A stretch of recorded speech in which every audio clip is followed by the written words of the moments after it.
மீது நான் பார்த்துக்கிறேன். சாப்பிடுங்க, மேலே சாப்பிடு. Hi friends. Hi hi hi hi.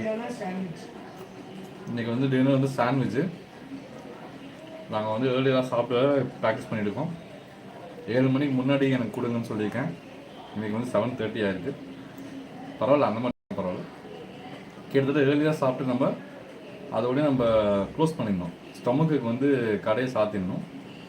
அது வந்து ஒரு நல்ல ஒரு ஹெல்த்தி லைஃப் ஸ்டைல் சொல்லிட்டு நிறைய பேர் ஃபாலோ பண்ணுறாங்க. சினி ஆக்டர்ஸ்லேருந்து எல்லாருமே ஃபேமஸான ஆட்கள்லாம் ஃபாலோ பண்ணுறாங்க. அதை ஃபாலோ பண்ணுவோமே அப்படின்னு இப்போ தான் ஆரம்பிச்சிருக்கேன். அதுக்குள்ளே யாரும் கண் வைக்காதீங்க. ஸோ அதிலே வந்து ஹெல்த்தியாக செஞ்சு சாப்பிட்றது, சாலட்டு, சாண்ட்விட்சு இந்த மாதிரி சாப்பிட்றது இன்னும் நல்லது. இன்னும் நீங்கள் ஃபாலோ பண்ணுங்கள். பாய் பாய். நான் சாப்பிட போகிறேன்.